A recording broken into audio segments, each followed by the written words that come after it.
Hello, welcome to Sal Reads. I'm Deja, and today we are going to be doing the best books that I read in 2025.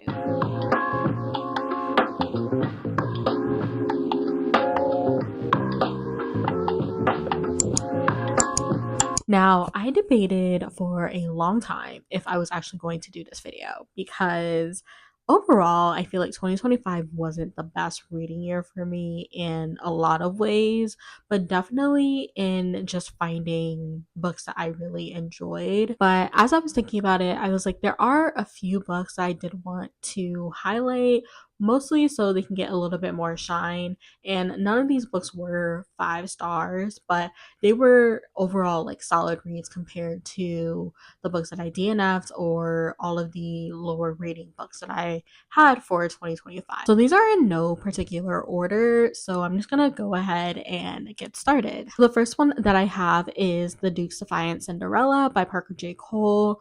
This is an author that I've never heard of before, but I wanted to try because I am trying to get more into historical romance because usually when I pick it up, I really enjoy it. And I feel like this author was definitely not an exception for that. So basically, with this story, you're following these two characters that knew each other when they were kids, and she was basically a servant for his family, but it turns out that she's actually the missing daughter for a family friend of his family. So they're on like the same like social status, and her and the love interest were actually supposed to be married to each other. It was a deal that their parents made for each other, but because she was a servant to his family, he's thinking that society isn't going to accept that and he doesn't want to marry her. So then we fast forward when they are adults and they basically have to fake date because it gets out that they are engaged, but they don't want to be ruined by society.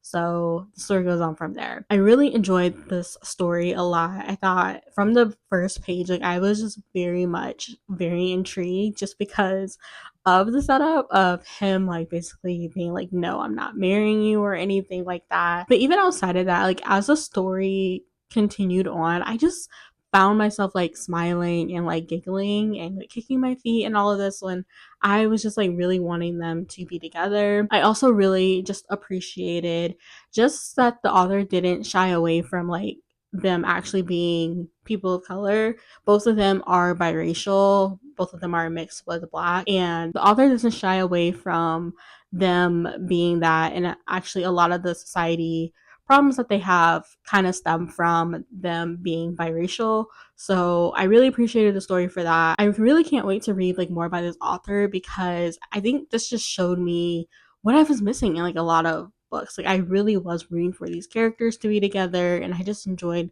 seeing them falling in love with each other. So yeah, definitely really enjoyed this one. The next one that I have is Ambessa by C.L. Clark.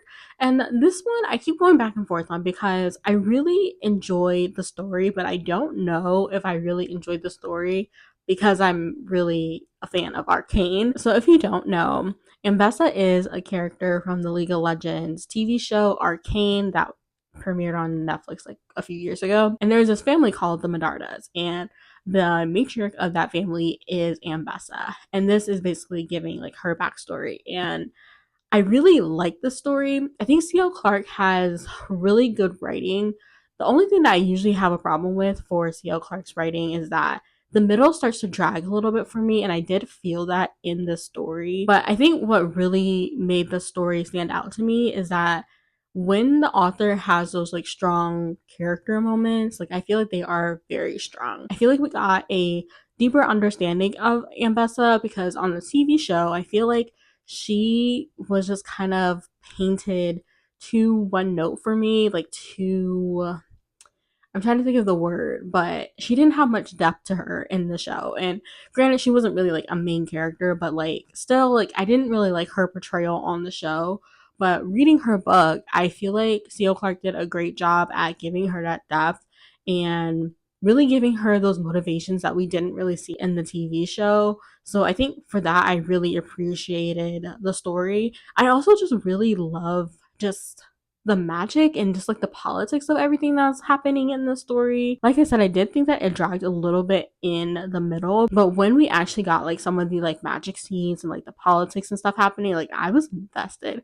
So I gave this one like a solid 4 star because it was really good. So I would definitely say if you're interested in Ambessa and you have like the patience for like a slower middle, I would say check this one out. Like I thought it was a pretty solid fantasy book. The next one I have is one that I'm not going to talk about a lot because it is the third book in the trilogy, but this is The Memory of the Ogisi by Moses Osei Utomi.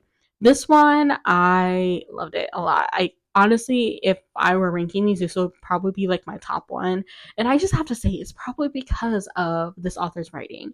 This author is such a beautiful fantasy writer. Like the way that he tells stories, just I just love it so much. And this one is no different. Like I said, this is the third book in a novella trilogy. And while I don't think that if you read this one, it will spoil the others because of how it like left off, I will say that you still have to read this in order because it all connects in this book. And I honestly really appreciated the story for like multiple reasons. For one, the writing, like I said, but also I just feel like the themes and stuff that like come up when it comes to like memories and truths and lies and things like repeating itself, like I just really loved what this author did with this entire trilogy, and that's why I really like appreciate it. Like this is probably like one of my favorites. I only have the last book right now, but I definitely getting the entire trilogy because this is like one of my favorite books from so long. Like I feel like I haven't had a favorite in so long. And with the story, I feel like it kind of just solidified for me that I think that this could be a favorite author of mine. Yeah, I don't want to say too much about it, but the themes were very strong. The writing was beautiful. The world was interesting. There was like one thing that I was just like, didn't see that coming, but it didn't detract from my overall enjoyment of the book. So definitely, if you have not read this series, the first one starts with The Lies of the Ajungo, which I will put on the screen. So if you have not started with the series, I would definitely try it out, especially if you are trying to get into adult fantasy. Definitely try out this author because I feel like they're so underrated and I just need more people to read books by him. The last two are a little bit of a surprise for me because I wasn't really like expecting much when I picked them up, but I'm happy to say that I was wrong to underestimate them. So the first one is Birth of a Dynasty. This one was definitely pure fantasy and I enjoyed every minute of it. So it was a very slow build of a story, and it really took its time, like developing these characters, setting up where we're probably going to go in the rest of the series. I don't know how many books this is supposed to be. I'm thinking it's probably going to be a trilogy, but honestly, like the way that it set up all of these pieces, like I was just really like engaged and captivated with it. It helped that I was really invested with the characters. You're following two young characters as the main protagonist, but there's a large cast of characters in this world to keep track of. While this one did have like a slow build, I feel like the pacing wasn't really bad. Like I still felt myself like captivated and wanted to know what was happening. And I think this will be a very interesting story to continue as the series goes along. So I really love the characters in this world. I really just loved the African society. I believe it's like Nigerian, but there are also like just hints that there's like magic in this world because of some of the things that happen. There's a lot of politics that happen, and usually like these are all things I don't usually like, but I think because it wasn't like over 500 pages, I think I was really like called and invested to it, and I just really enjoyed seeing this representation, and I just cannot wait to see like where else the story goes. And the last book that I have is another surprise, and that is Love Be Damned by Briana Garrett. So this is a YA book, and I don't usually like YA books, especially YA fantasy these days. YA fantasy has been struggling, but this book was pretty solid. I pretty much enjoyed the story from like page one. I think what really called me to this book was like the sister relationship, and she's trying to save her sister from her demon boyfriend. And I feel like that's definitely like what I got. I really enjoyed the found family in this. Like that's by far like my favorite thing about the story was the found family element. Like she has her best friend, she has a guardian angel, and then there's the demon boyfriend, and then of course there's her sister, and there's just so much like friendship in this that I really enjoyed it. Like I really just enjoy seeing these characters interact with each other. There's even a little crush that's happening in this book as well, and I just found it so cute and just so high school that I was just like, "Oh, this is so cute, so adorable." But even like without the found family elements, I feel like this was just a strong debut because I feel like everything really connected and came full circle. This is a contemporary fantasy, so it wasn't like difficult to understand. And this is actually a book that I think would be good for like kids that are trying to get into fantasy if they want to, because it wasn't really hard to understand because it is in a contemporary world. But my only qualm with this story was that it felt so dated. Like I really enjoyed this because of the age that I am. This book gave me references and pop culture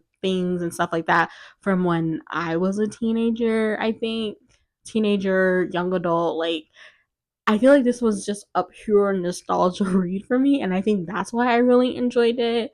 Now, I'm not sure how other teens of this age would enjoy this. That was like my only qualm about this. Otherwise, I really did enjoy this. I thought that the character motivations made sense. I really liked the character arc and how it connected with like the main plot. Of course, I mentioned the found family elements, but yeah, I just really enjoyed this. I thought this was a very solid debut, and I cannot wait to see what else the author writes. But that's all of the books that I had to talk about today for my best books of 2025.